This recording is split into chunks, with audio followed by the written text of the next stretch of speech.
नमस्कार विद्यार्थी मित्रांनो, उमेद आयएसच्या या ऑनलाईन प्लॅटफॉर्मवर मी प्रफुल्ल कुमार तुम्हा सर्वांचं पुन्हा एकदा मनापासून स्वागत करतो। आज एक महत्वाची आणि अत्यंत जिव्हाळ्याची सोबतच अत्यंत आनंदाची बातमी घेऊन मी तुमच्या समोर आलेलो आहो। ती बातमी आहे महाराष्ट्र शासनानं नौकर भरतीच्या सगळ्या संदर्भाने घेतलेला एक महत्वपूर्ण निर्णय, जो आजपर्यंतच्या इतिहासातला, महाराष्ट्राच्या इतिहासातला, महाराष्ट्राच्या स्थापनेनंतरचा सर्वात मोठा सुसूत्रीकरणाचा निर्णय आहे। ही बाब या ठिकाणी लक्षात घ्या। या निर्णयाचा परिणाम आपल्या संपूर्ण मंडळींच्या जीवनावर पडणार आहे आणि प्रत्येकांना या ठिकाणी एक भव्य दिव्य आणि मोठी अशा पद्धतीची संधी या ठिकाणी प्राप्त झालेली आहे। हा संपूर्ण निर्णय काय आहे?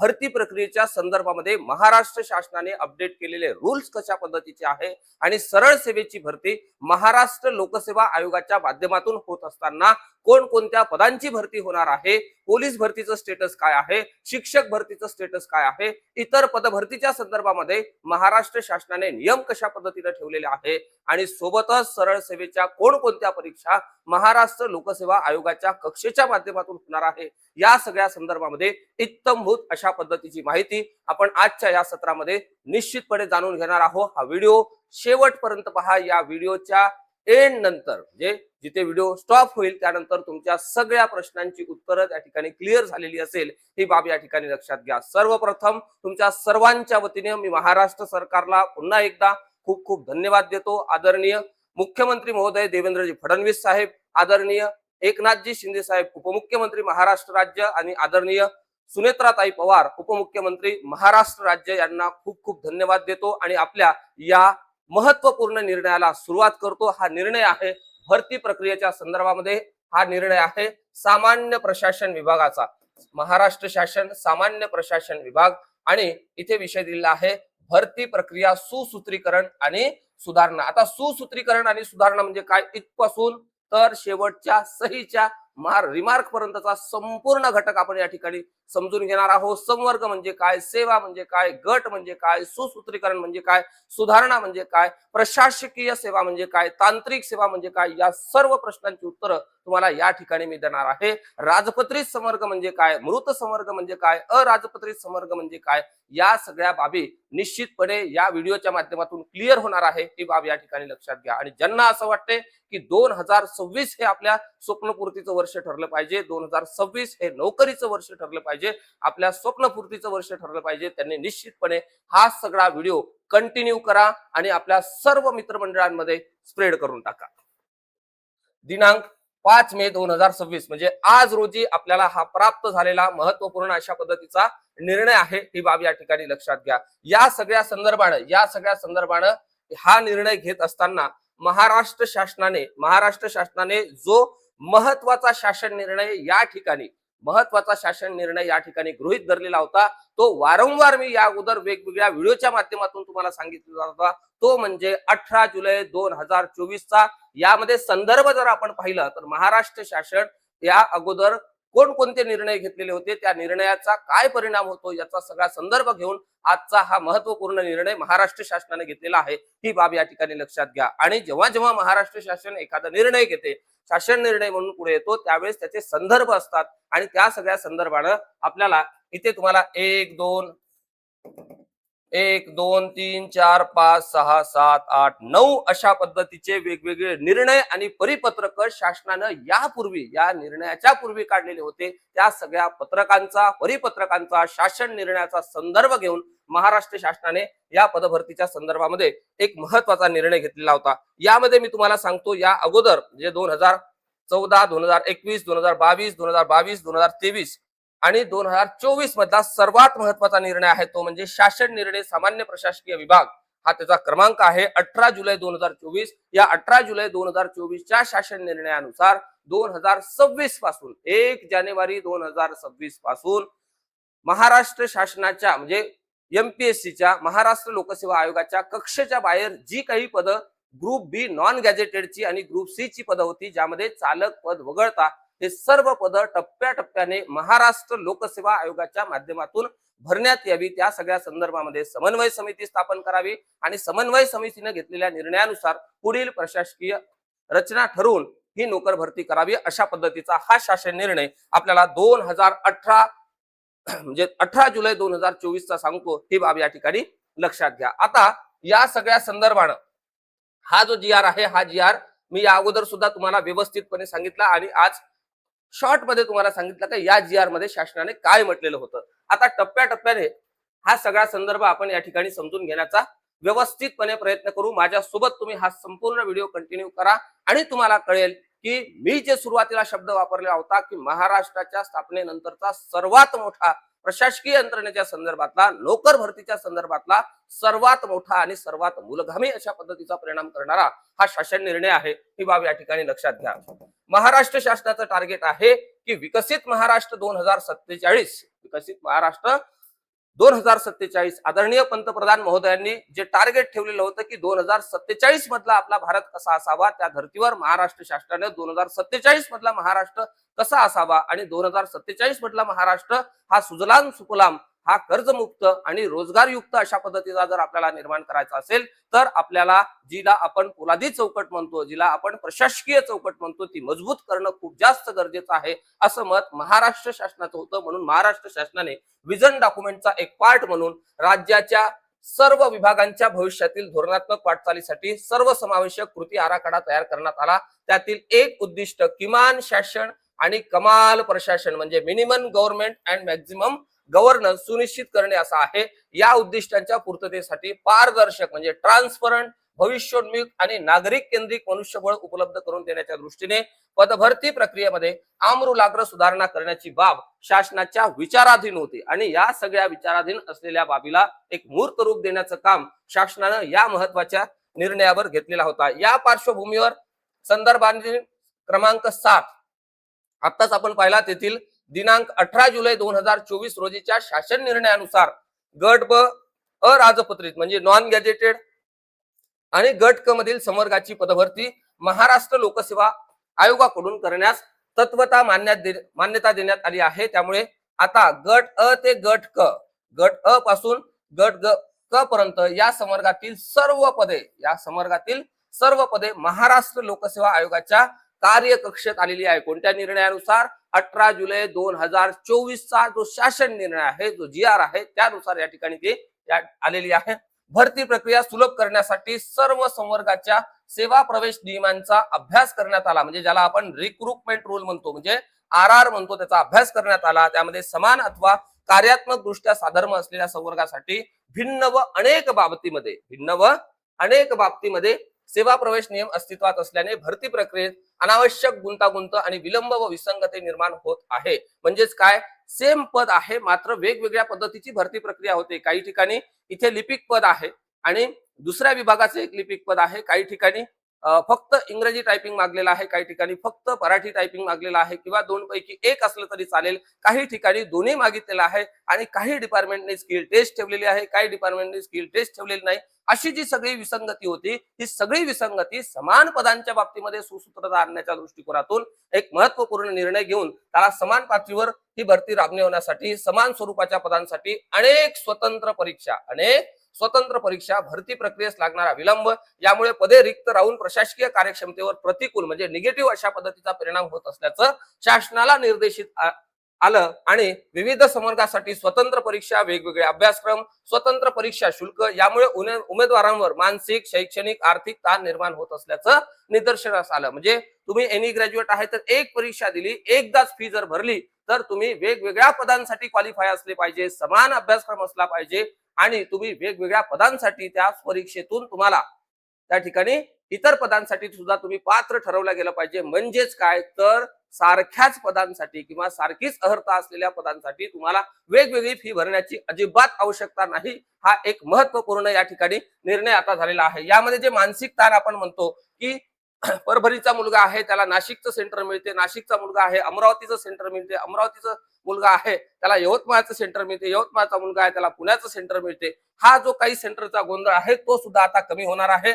शैक्षणिक अर्हतेच्या बाबतीमध्ये म्हणजे 12वी बेसवर असतील किंवा ग्रॅज्युएशन बेसवर असतील किंवा टायपिंग बेसवर असतील तर त्याला समान पातळीवर आणण्याचं काम करणं आणि शुल्काच्या बाबतीमध्ये सुद्धा एकाच शुल्कामध्ये आपण विविध पदांसाठी पात्र असणं, म्हणजे एकदा जाहिरात आली पुन्हा फॉर्म भरा, दुसऱ्यांदा जाहिरात आली पुन्हा फॉर्म भरा, हा तुमचा ताप म्हणजे हा जो ताण आहे तो कमी करण्याचा निर्णय या शासन निर्णयातून आता झालेला आहे. ही बाब लक्षात घ्या. आता ही बाब शासनाला लक्षात आल्यानंतर शासनाने वरील सर्व बाबींचा विचार करून पदभरती प्रक्रिया एकसंघ, सुलभ आणि परिणामकारक कालबद्ध करण्यासाठी सुधारित परीक्षा पद्धती, संवर्गाचं तर्कसंगत वर्गीकरण, सेवा प्रवेश नियमांचे सुसूत्रीकरण आणि निवड प्रक्रियेचं प्रमाणीकरण करण्यासाठीचा प्रस्ताव माननीय मंत्रिमंडळासमोर सादर करण्यात आला आणि माननीय मंत्रिमंडळाने 13 एप्रिल 2026 रोजीच्या बैठकीमध्ये त्यास मान्यता देण्यात आलेली आहे. जो काही मंत्रिमंडळ निर्णय 13 एप्रिल 2026 चा झालेला होता, जो आपण घेतलेला आहे आपल्या युट्यूब चॅनलवर, हा सुद्धा मंत्रिमंडळ निर्णय एकदम करेक्ट आणि व्यवस्थित अशा पद्धतीने त्याच दिवशी मी तुम्हाला एक्सप्लेन करून सांगितलं, जेणेकरून तुमचा वेळ वाचला पाहिजे. आता शासन निर्णय माननीय मंत्रिमंडळाने 13 एप्रिल 2026 रोजीच्या बैठकीमध्ये दिलेल्या मंजुरीनुसार भरती प्रक्रिया सुलभ करण्याच्या दृष्टीने खालील प्रमाणे सुधारणा करण्यास मान्यता देत आहे. आता या सगळ्या मंत्रिमंडळ निर्णयाला आधार घेऊन सेवा प्रवेश नियमामध्ये सुधारणा, सुयोग्य उमेदवारांची निवड करणे शक्य व्हावे, भरती प्रक्रिया अधिक एकसंघ, सुलभ, परिणामकारक व कालबद्ध करण्यासाठी सुधारित परीक्षा योजना, संवर्गाचं तर्कसंगत वर्गीकरण, सेवा प्रवेश नियमांचं सुसूत्रीकरण आणि निवड प्रक्रियेचे प्रमाणीकरण करण्यासाठी सेवा प्रवेश नियमामधील शैक्षणिक पात्रता, अनुभव, प्राधान्य म्हणजे प्रेफरन्स, तसेच कौशल्य व इतर अनुषंगिक बाबीमध्ये सुधारणा करण्यात आल्या आहे. प्रत्येकच बाबतीमध्ये काही ठिकाणी अनुभव विनाकारण मागितला जात होता, तो रद्द करून टाकलेला आहे, किंवा काही ठिकाणी विनाकारण त्या ठिकाणी स्किल टेस्ट ठेवलेली आहे, ज्यामुळे पदभरती लांबत जाते किंवा विद्यार्थ्याचा विनाकारणचा ताण वाढतो आणि शासनाचं सुद्धा जे काम आहे ते उशिरापर्यंत ढकलल्या जाते. म्हणून त्या सगळ्या बाबतीमध्ये बदल करण्याच्या बाबतीत हा निर्णय घेण्यात आलेला आहे. सदर सुधारणा संबंधित सेवा प्रवेश नियमांना प्रभावी म्हणजे ओव्हर राइडिंग प्रोव्हिजन्स ठरतील अशा पद्धतीचा निर्णय त्यांनी त्या ठिकाणी घेतला. सदर शासन निर्णयाद्वारे एकूण 553 इतक्या संवर्गाचे सेवा प्रवेश नियम अपडेट करण्यात आलेले आहे, म्हणजे त्या ठिकाणी सुधारित करण्यात आलेले आहे. ही बाब या ठिकाणी लक्षात घ्या. या सुधारणाबाबतची अधिसूचना स्वतंत्रपणे निर्गमित करण्यात येईल, अजूनही त्या ठिकाणी झालेली नाही, म्हणजे वेगवेगळ्या परिशिष्टांच्या माध्यमातून आपल्याला ते दिसेल. सेवा प्रवेश नियमांमधील शैक्षणिक पात्रता, अनुभव, प्राधान्य, कौशल्य, इतर अनुषंगिक बाबीमध्ये करण्यात आलेल्या सुधारणा याबाबतचा तपशील परिशिष्ट 1 ते 73 मध्ये नमूद करण्यात आलेला आहे. यासोबत 1 ते 73 पर्यंतचं संपूर्ण परिशिष्ट म्हणजे अनेक्सेक्चर त्या ठिकाणी जोडलेला आहे. या परिशिष्टामध्ये वेगवेगळ्या पदांच्या बाबतीमध्ये अगोदर आर कसे होते, नंतर आता आर काय बदललेले आहे, काही ठिकाणी आर बदलले, काही ठिकाणी आर बदलण्याची आवश्यकता वाटली नाही, तिथे आर बदलले नाही. उदाहरणार्थ तहसीलदार पदांसाठी ज्या पद्धतीची भरती प्रक्रिया सुरू आहे तशीच सुरू असणार आहे. अशा पद्धतीचे निर्णय हा या ठिकाणी झालेले आहे, ही बाब लक्षात घ्या. प्रशासकीय विभागांनी करावयाची कारवाई, पात्रता निकष, अनुभवाच्या अटी या अनुषंगाने सेवा प्रवेश नियमामध्ये करण्यात येत असलेल्या सुधारणा या सरळ सेवा भरतीसाठी करण्यात येत आहे. कोणासाठी करण्यात येत आहे? सरळ सेवा भरतीसाठी करण्यात येत आहे. सामान्य प्रशासन म्हणजे हे एक नवीन विंग आता एमपीएससी कडे असेल, ही बाब या ठिकाणी लक्षात घ्या. सामान्य प्रशासन विभागाने सदर सुधारणा विहित करण्याचा अवलंब करून केले आहेत. सदर सुधारणांचा समावेश करून सर्व विभागांनी संबंधित सेवा प्रवेश नियम शासन निर्णय निर्गमित झाल्यापासून पुढील 15 दिवसांच्या आत पुनर्प्रकाशित करावे, म्हणजे हे जे काही सगळे आर आहे ते पुनर्प्रकाशित करावे. त्यासाठी डेडलाईन दिलेली आहे 15 दिवसाच्या आत शासनाचा निर्णय झाल्यापासून. शासन निर्णय कधी झाला? 5 मे ला झाला, म्हणजे 20 मे पर्यंत तुम्हाला हे सगळं काय करायचं आहे?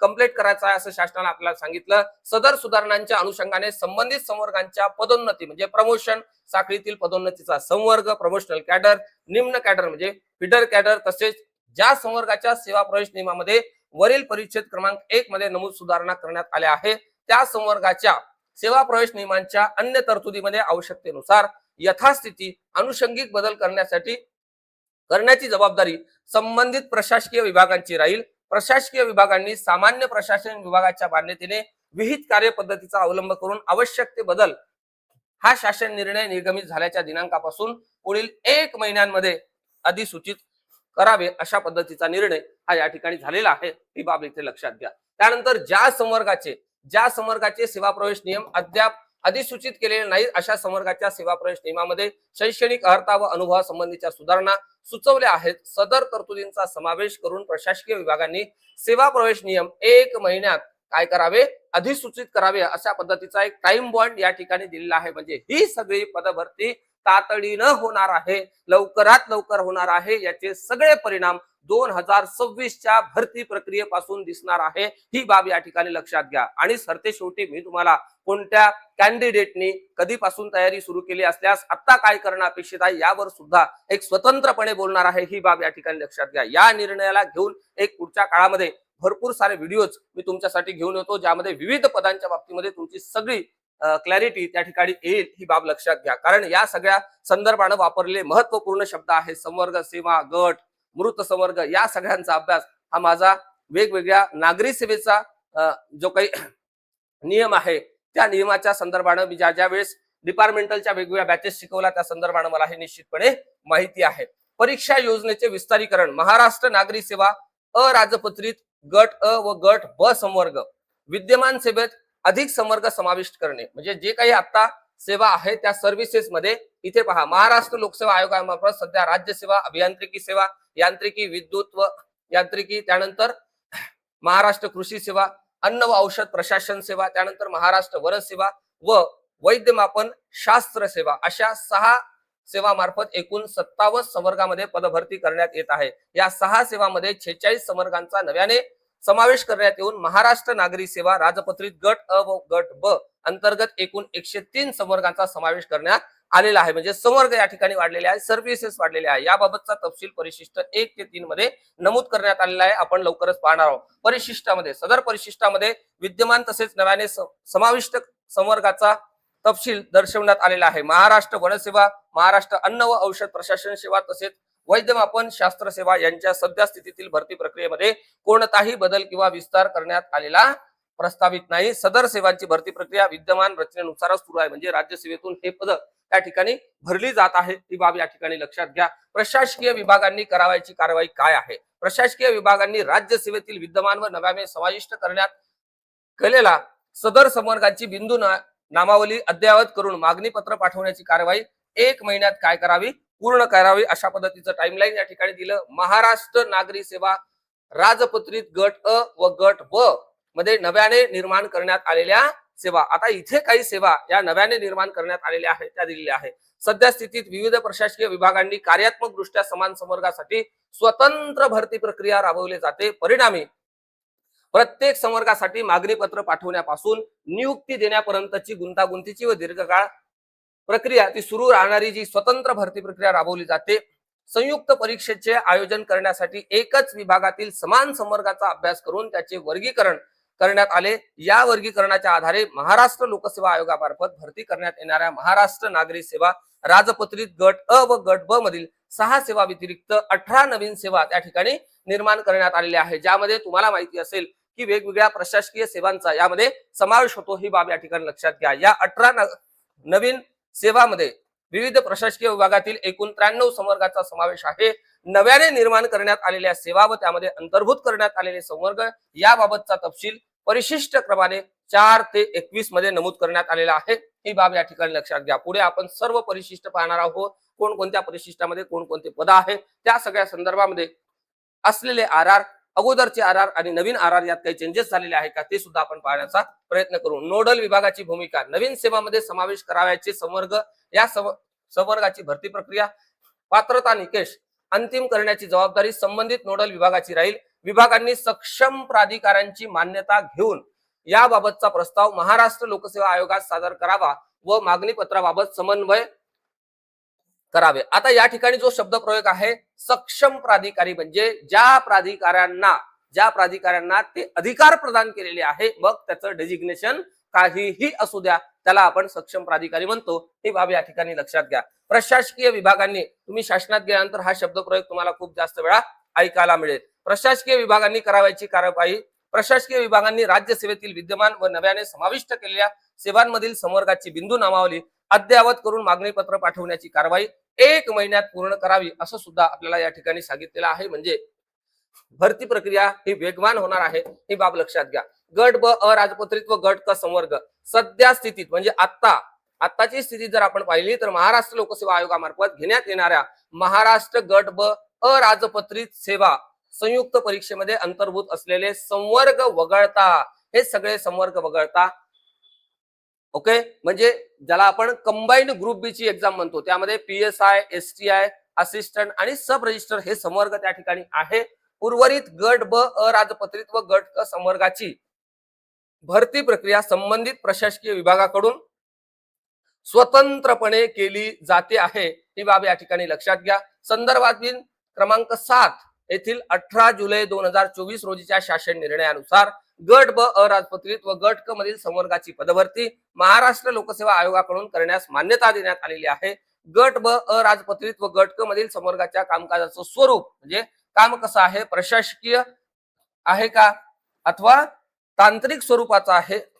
भरती प्रक्रिया एकसमान व कार्यक्षम होण्यासाठी गट ब अराजपत्रित व गट क संवर्गाच्या कर्तव्य व जबाबदाऱ्या विचारात घेऊन प्रशासकीय स्वरूपाचे कामकाज असलेल्या 252 संवर्गाचं 17 गट तयार करण्यात आलेले आहे आणि याबाबतचा तपशील परिशिष्ट 28 ते 44 मध्ये नमूद केलेला आहे. तो सुद्धा आपण स्वतंत्रपणे पाहू, कुठेही काही काळजी करू नका. तांत्रिक स्वरूपाचे कामकाज असलेल्या 221 संवर्गाचे 29 गट तयार करण्यात आलेले आहे. याबाबतचा तपशील परिशिष्ट 45 ते 73 मध्ये नमूद करण्यात आलेला आहे. ही बाब या ठिकाणी लक्षात घ्या. पुढे तुम्हाला दिसते प्रशासकीय विभागांनी करावयाची कार्यवाही. प्रशासकीय विभागांनी सदर संवर्गाची बिंदू नावावली अद्ययावत करून म्हणजे अपडेट करून बिंदू नावावली अपडेट करून मागणी पत्र पाठवण्याची कारवाई 1 महिन्यात पूर्ण करावी. नामनिर्देशनाच्या कोट्यातील काही राजपत्रित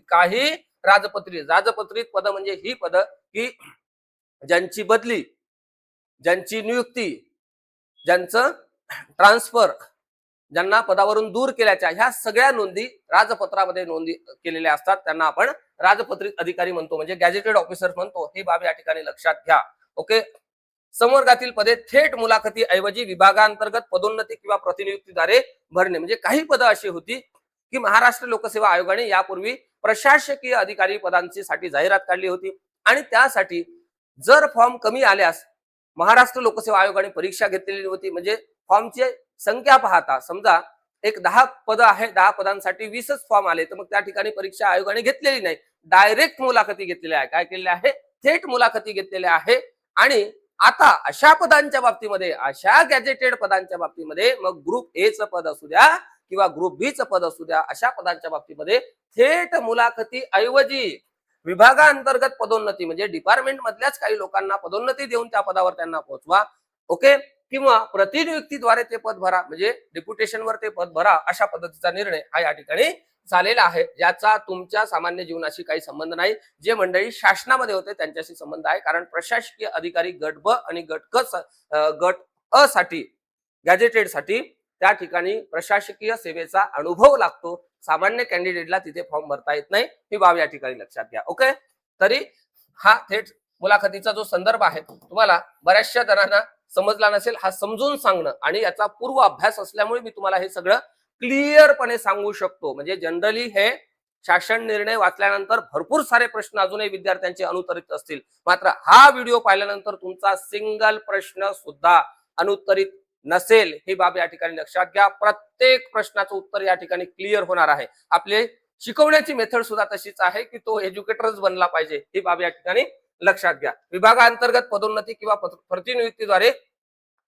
भरणे ही पद कुठली, नामनिर्देशनाच्या कोट्यातील काही राजपत्रित पदांच्या बाबतीमध्ये हा निर्णय आहे. नामनिर्देशनाच्या कोट्यातील काही राजपत्रित संवर्गातील पदे थेट मुलाखतीने भरण्याऐवजी अंतर्गत पदोन्नती प्रतिनियुक्तीने भरण्याच्या प्रशासकीय विभागांच्या प्रस्तावास मान्यता देण्यात येत आहे. याबाबतचा तपशील परिशिष्ट 22 मध्ये जोडला आहे. तिकडे आपण परिशिष्टांचा अभ्यास करू, त्यावेळेस पाहणार आहोत.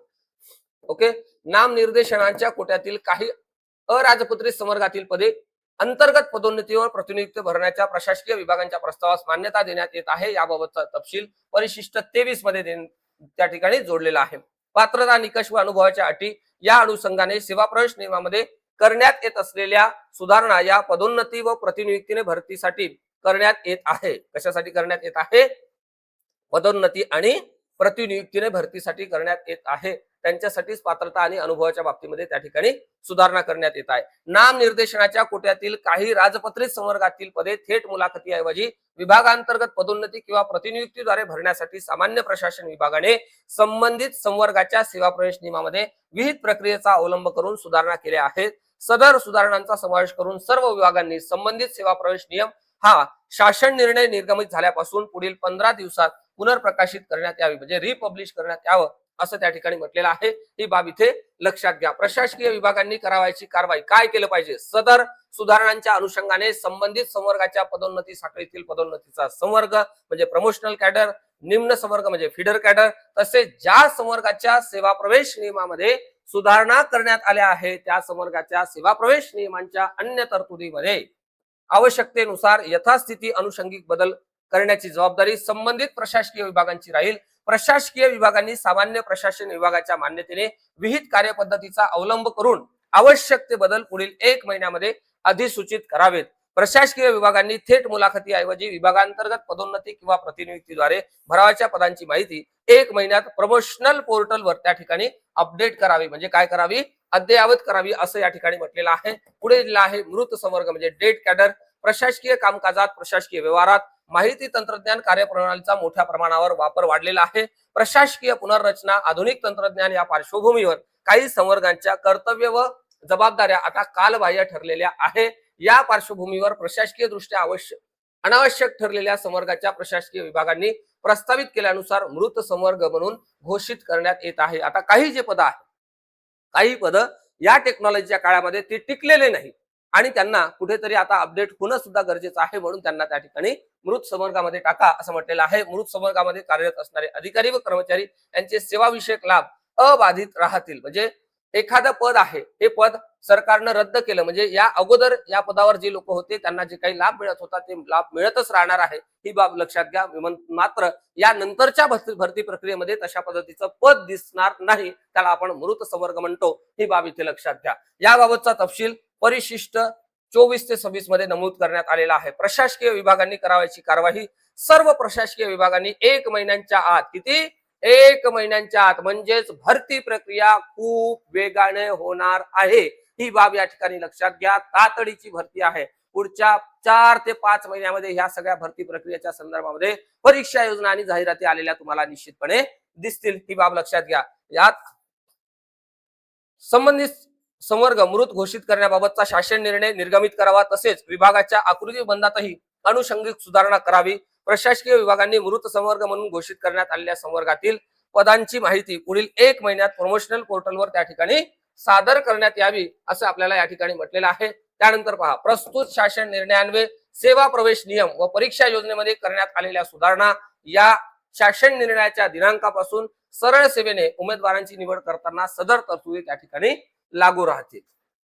तथापि ज्या संवर्गातील पदभरतीसाठी या शासन निर्णयाच्या दिनांकापर्यंत जाहिरात प्रसिद्ध करण्यात आली आहे अशा पदांना सदर तरतुदी लागू असणार नाही. म्हणजे या ज्या काही निर्णयाच्या संदर्भामध्ये या अगोदर जी काही पदभरती सुरू झालेली आहे मात्र पदभरती अजूनही पूर्ण झालेली नाही, म्हणजेच काय तर आता आर चेंज झाले आणि त्यानुसार जी काही भरती होणार आहे ती नवीन भरती असणार आहे. जुनी भरती जी प्रोसेस मध्ये आहे, म्हणजे ज्यांची परीक्षा जाहिरात आली, फॉर्म भरले मात्र परीक्षा झाली नाही किंवा परीक्षा झाली अजून जॉईनिंग नाही आहे किंवा डॉक्युमेंटेशन नाही आहे, या बाबतीमध्ये हा शासन निर्णय लागू नसणार, ही बाब इथे लक्षात घ्या. महाराष्ट्र लोकसेवा आयोगाव्यतिरिक्त स्वतंत्र शासकीय भरती यंत्रणेद्वारे भरती करण्यात येणाऱ्या संवर्गांना वरील परिच्छेद क्रमांक 1 येथे नमूद करण्यात आलेल्या सुधारणा लागू होणार नाहीत. या संवर्गाची म्हणजे ही जी काही आता नवीन सुधारणा लागू झालेली आहे या फक्त कोणाला होणार आहे?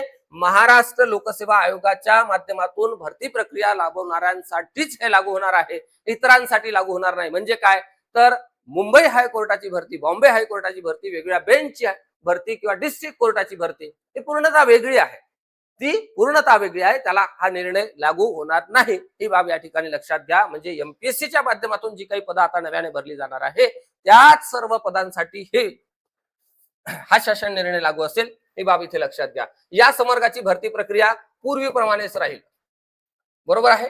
या संवर्गाची भरती प्रक्रिया पूर्वीप्रमाणेच राहील. उदाहरणार्थ पवित्र पोर्टल मार्फत शिक्षक भरती, म्हणजे तुमची जी शिक्षक भरती आहे ती एमपीएससीच्या माध्यमातून होणार नाही नाही नाही, म्हणजे ती जशी चालू आहे पोर्टलच्या माध्यमातून सेम राहील. आणि पोलीस भरती सुद्धा एसपी साहेब त्या ठिकाणी एसपी साहेब आयोजित करतात प्रत्येक जिल्ह्याच्या ठिकाणी, अगदी तशाच पद्धतीनं ही पोलीस भरती सुद्धा सुरू राहणार आहे, ही बाब या ठिकाणी लक्षात घ्या. म्हणजे पोलीस भरतीचा एमपीएससीशी काही संबंध नाही, शिक्षक भरतीचा सुद्धा एमपीएससीशी काही संबंध नाही. हे सगळे नियम यांना लागू नसणार. गट ब अराजपत्रित तसेच गट क मधील कोणत्याही पदासाठी उमेदवारांची निवड करताना मौखिक परीक्षा मुलाखती घेण्यात येणार नाही. म्हणजे ग्रुप बी आणि ग्रुप सी नॉन गॅजेटेड साठी मुलाखत यानंतर नसेल, मात्र अगोदरच्या परीक्षेसाठी म्हणजे 2026च्या PSI साठी मुलाखत असेल. मात्र 2027 साठी जी काही जाहिरात येणार आहे त्यामध्ये PSI पदाला 2027 पासून काय नसेल, मुलाखत नसेल. ही बाब या ठिकाणी असा त्याचा अर्थ होतो. ही बाब लक्षात घ्या. PSI चं पद ग्रुप बी नॉन गॅजेटेड कॅडर मध्ये येते. ही बाब या ठिकाणी लक्षात घ्या. उपरोक्त सुधारणांचा समावेश करून सर्व विभागांनी संबंधित संवर्गाचं सेवा प्रवेश नियम पुन्हा प्रकाशित करावे. प्रशासकीय विभागांनी थेट मुलाखतीऐवजी विभागांतर्गत पदोन्नती किंवा प्रतिनियुक्तीद्वारे भरावयाच्या संवर्गातील पदांची तसेच मृत संवर्ग म्हणून घोषित करण्यात आलेल्या संवर्गाची पदांची माहिती पुढील 1 महिन्याच्या आत प्रमोशनल पोर्टलवर द्यावी. हा शासन निर्णय मंत्रिमंडळाच्या मान्यतेने काढण्यात येत आहे. या संपूर्ण निर्णयाला मंत्रिमंडळाची मान्यता आहे. ही बाब या ठिकाणी लक्षात घ्या. या मंत्रिमंडळाने ह्या शासन निर्णयाला मान्यता दिल्यामुळे संपूर्ण मंत्रिमंडळाचं, संपूर्ण महाराष्ट्र शासनाचं, महाराष्ट्राचे सक्षम नेतृत्व आदरणीय देवेंद्रजी फडणवीस मुख्यमंत्री महाराष्ट्र राज्य आणि महाराष्ट्राचं सक्षम नेतृत्व आदरणीय शिंदे साहेब उपमुख्यमंत्री महाराष्ट्र राज्य, आदरणीय सुनेत्राताई उपमुख्यमंत्री महाराष्ट्र राज्य आणि संपूर्ण शासनामध्ये कार्यरत असलेले मंत्री महोदय आणि संपूर्ण शासनामध्ये आज रोजी या संपूर्ण निर्णयावर व्यवस्थितपणे काम करणारे किंवा आता प्रशासनामध्ये सेवा देणारे वरिष्ठ प्रशासकीय अधिकारी आणि सर्व कर्मचारी यांनी या सगळ्या निर्णयाच्या संदर्भाने ज्यांनी ज्यांनी योगदान दिलं त्या सर्वांचं खूप खूप धन्यवाद आणि खूप खूप धन्यवाद. चला, सदर शासन निर्णय महाराष्ट्र शासनाच्या www.maharashtra.gov.in या संकेतस्थळावर उपलब्ध करण्यात आला असून त्याचा क्रमांक हा आहे असं आपल्याला या ठिकाणी सांगितलं. महाराष्ट्र राज्याचे राज्यपाल यांच्या आदेशानुसार म्हणजे त्यांच्या नावाने हे काय केलेलं आहे, पत्र काढलेलं आहे. सुजाता महाडिक सहसचिव महाराष्ट्र शासन. ही बाब या ठिकाणी लक्षात घ्या. आता आपण जाऊ इथे वेगवेगळ्या परिशिष्टामध्ये. पहिल्यामध्ये तुम्हाला दिला आहे राज्यसेवा, 2 मध्ये दिलाय महाराष्ट्र अभियांत्रिकी, 3 मध्ये दिलाय महाराष्ट्र कृषी सेवा, 4 मध्ये दिलाय महाराष्ट्र पशुसंवर्धन मत्स्य संवर्धन सेवा, मत्स्य व्यवसाय सेवा, त्यानंतर 5 मध्ये महाराष्ट्र दंत शल्य चिकित्सक सेवा. आता ही नव्हती तर ही नव्याने ऍड झाली. महाराष्ट्र न्याय सहाय्यक वैज्ञानिक सेवा ही सुद्धा नव्याने ऍड झाली. महाराष्ट्र कला शिक्षण सेवा, महाराष्ट्र उच्च शिक्षण सेवा, महाराष्ट्र तंत्र शिक्षण सेवा, महाराष्ट्र माहिती व जनसंपर्क सेवा, महाराष्ट्र न्यायिक अधिकारी सेवा, महाराष्ट्र विधी सेवा, महाराष्ट्र वैद्यकीय शिक्षण सेवा, त्यानंतर महाराष्ट्र वैद्यकीय अधिकारी सेवा म्हणजे मेडिकल एज्युकेशन वेगळं आहे, मेडिकल ऑफिसर वेगळं आहे. म्हणजे त्या ठिकाणी प्राध्यापक पदाची जी भरती आहे ती वेगळी आहे आणि फील्डवर काम करणाऱ्या डॉक्टरांची वेगळी आहे. महाराष्ट्र औषध निर्माण शास्त्र सेवा, महाराष्ट्र शालेय शिक्षण सेवा, महाराष्ट्र जीव रसायन शास्त्र सेवा, महाराष्ट्र भूवैज्ञानिक सेवा, महाराष्ट्र मानसशास्त्र सेवा, महाराष्ट्र सांख्यिकी सेवा, महाराष्ट्र नगर रचना सेवा, पदोन्नती प्रतिनियुक्ती राजपत्रित हे आपल्याला परिशिष्ट 22 मध्ये दिला आहे. अराजपत्रित पदोन्नती आणि प्रतिनियुक्ती हे त्या ठिकाणी आपल्याला परिशिष्ट क्रमांक 23 मध्ये दिला आहे. परिशिष्ट 24 मध्ये मृत संवर्ग दिला आहे. परिशिष्ट 25 मध्ये मृत संवर्ग दिला आहे. आणि अशा पद्धतीच्या बाबी ज्यामध्ये लघु लेखक मृत संवर्ग हे परिशिष्ट 26 मध्ये दिलेलं आहे, ज्याला आपण लघु लेखकाला स्टेनोग्राफर म्हणतो, ते पद त्या ठिकाणी रद्द केलेलं आहे. कार्यरत लघु लेखक परिशिष्ट 27 मध्ये दिला आहे. लेखापाल परिशिष्ट 28. प्रशासकीय बाबीच्या बाबतीमध्ये त्या ठिकाणी 29 परिशिष्टामध्ये सांगितलेली आहे माहिती. प्रशासकीय सहाय्यक 30 नंबरच्या परिशिष्टामध्ये सांगितलेलं आहे. कालवा निरीक्षक म्हणजे कॅनल इन्स्पेक्टर, काय म्हणतो आपण त्याला, कॅनल इन्स्पेक्टर. खूप मोठी भरती 2023-24 ला झाली होती, सर्वांना माहिती असेल, खूप मोठी भरती झाली. त्यानंतर 32 मध्ये लिपिक, 33 मध्ये ग्राम महसूल अधिकारी म्हणजे तुमच्या आवडीचं नाव तलाठी. ओके, अजूनही तुम्ही तलाठीच म्हणता, मात्र शासनाने काय म्हटलेलं आहे, ग्राम महसूल अधिकारी म्हटलेलं आहे. तलाठीची भरती एमपीएससीच्या माध्यमातून होणार होणार होणार. ओके, चला. निरीक्षक म्हणजे इन्स्पेक्टर 34 नंबरवर, 35 वर अन्वेषक, 36 वर ग्रंथपाल, 37 वर PSI पोलीस उपनिरीक्षक, ओके, 38 वर संपादक, 39 वर स्वच्छता निरीक्षक, 40 वर भंडारपाल, 41 मध्ये राज्य उत्पादन शुल्क उपनिरीक्षक. आता याचं दुय्यम निरीक्षक अशा पद्धतीचं पूर्वीचं नाव होतं, आता चेंज झालेलं आहे. दुय्यम निरीक्षकाच्या ऐवजी आता काय झालेलं आहे, उपनिरीक्षक झालेला आहे. ही बाब या ठिकाणी लक्षात ठेवा. ओके, चला. अधीक्षक पर्यवेक्षक दूरध्वनी चालक अधीक्षक पर्यवेक्षक 42-43 मध्ये दूरध्वनी चालक, 44 मध्ये वार्डन, 45 मध्ये सहाय्यक कृषी अधिकारी, ज्याला आपण कृषी सेवक म्हणत होतो. ओके, आता नवीन पदनाम चेंज झालेला आहे. 46 मध्ये सहाय्यक मत्स्य अधिकारी.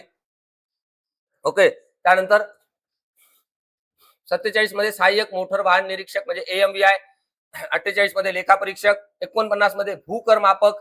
ओके, त्यानंतर सर्वेअर आपण ज्याला म्हणतो कॅडेस्ट्रल सर्वेअर, 50 मध्ये प्रयोगशाळा कर्मचारी, 51 मध्ये दंत तंत्रज्ञ, 52 मध्ये आहार तज्ञ, 53 मध्ये क्षेत्र सहाय्यक किंवा उद्यान पर्यवेक्षक, 54 मध्ये अग्निशमन सेवा, 55 मध्ये GIS सहाय्यक, 56 मध्ये कनिष्ठ अभियंता, 57 मध्ये कनिष्ठ भूभौतिक तज्ञ, 58 मध्ये पशुधन पर्यवेक्षक आणि 59 मध्ये परिचारिका, 60 मध्ये पॅरामेडिकल, 61 मध्ये छायाचित्रण, 62 मध्ये संशोधन सहाय्यक आणि 63 मध्ये शास्त्रीय सहाय्यक.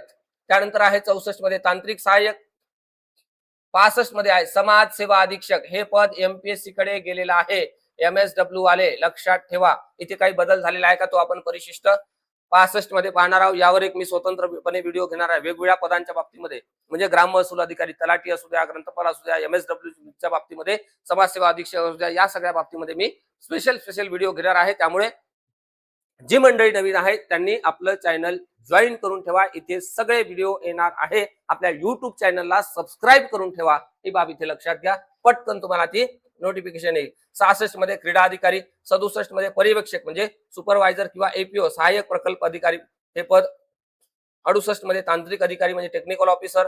ओके, 69 मध्ये ITI तांत्रिक कर्मचारी, त्यानंतर 70 मध्ये उपचार तज्ञ, 71 मध्ये नियोजन सहाय्यक, 72 मध्ये अनुरेखक म्हणजे ट्रेसर आणि 73 मध्ये व्यावसायिक प्रशिक्षक. अशा पद्धतीचे वेगवेगळे परिशिष्ट त्या ठिकाणी दिलेले आहे. या परिशिष्टामध्ये जे काही पद दिलेले आहेत त्यामध्ये कोणत्या पदाच्या बाबतीमध्ये RR चेंज झाले, कोणत्या पदाच्या बाबतीमध्ये RR चेंज होऊ शकले नाही, या सगळ्या संदर्भामध्ये, या सर्व संदर्भामध्ये आपण जर पाहिलं तर निश्चितपणे त्यामध्ये जी काही माहिती दिलेली आहे त्या परिशिष्टानुसार व्यवस्थितपणे आपण डिटेलमध्ये अभ्यासू. आता तुम्हाला काय करायचं आहे, महाराष्ट्र लोकसेवा आयोगाच्या माध्यमातून मोठ्या प्रमाणामध्ये पदभरती होत असल्यामुळे आता आपण तयारी ही महाराष्ट्र लोकसेवा आयोगाच्या आतापर्यंत झालेल्या वेगवेगळ्या प्रश्नपत्रिकांचा अभ्यास करून त्या धर्तीवरच ही परीक्षा होणार आहे. त्यामध्ये मराठी, इंग्रजी, सामान्य ज्ञान, यामध्ये सामान्य ज्ञानाचे विषय जर आपण पाहिले तर इतिहास आहे, भूगोल आहे, अर्थव्यवस्था आहे, राज्यघटना आहे, पंचायत राज आहे, वेगवेगळे कायदे आहे,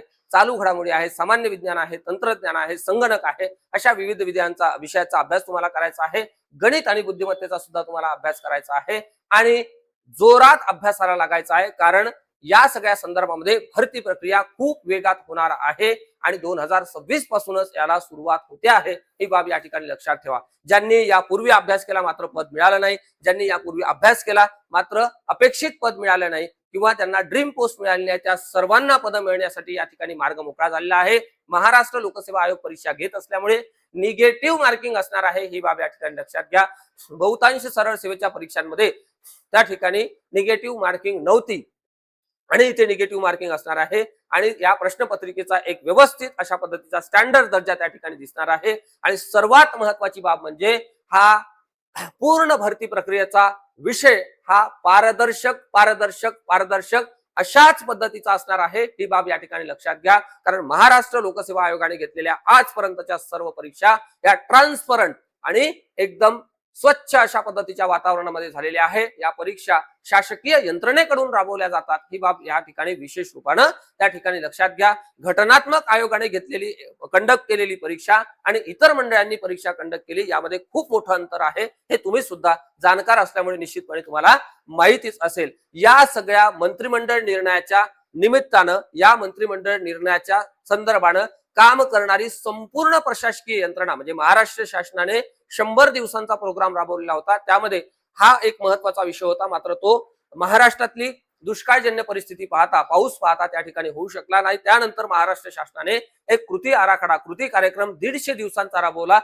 त्या 150 दिवसांच्या कार्यक्रमामध्ये या पदभरतीच्या संदर्भातला एक महत्वाचा विषय माननीय मुख्यमंत्री महोदयांनी त्या ठिकाणी मांडला आणि तत्कालीन दोन्ही डेप्युटी सीएमनी त्याला एक होकार दिला होता आणि तिथे हा सगळा विषय चर्चेला आला आणि ह्या विषयाला गती प्राप्त झाली. आज महाराष्ट्राचे माजी उपमुख्यमंत्री स्वर्गीय अजितदादा आपल्यामध्ये नाही आहे, मात्र अजितदादांचं योगदान या सगळ्या संदर्भानं सुद्धा भक्कम अशा पद्धतीचं होतं, मोठं अशा पद्धतीचं होतं आणि आपल्या सर्वांनी आज खऱ्या अर्थानं या निर्णयाच्या संदर्भानं अजितदादांना श्रद्धांजली वाहणं सुद्धा खरं तर मला वाटते क्रमप्राप्त आहे. आणि सोबतच हा जो निर्णय आता 13 एप्रिलला जो निर्णय घेतला त्याचा संदर्भ घेऊन 5 मे 2026 ला म्हणजे आज रोजी जो शासन निर्णय आपल्याला प्रकाशित करण्यात आला आहे, त्या शासन निर्णयाच्या संदर्भात जी मंडळी आतापर्यंत कार्यरत होती त्या सर्वांचं पुन्हा एकदा खूप खूप धन्यवाद. आणि संपूर्ण विद्यार्थ्यांच्या वतीने, महाराष्ट्रातल्या संपूर्ण विद्यार्थ्यांच्या वतीने मुख्यमंत्री महोदय आणि दोन्ही उपमुख्यमंत्री महोदय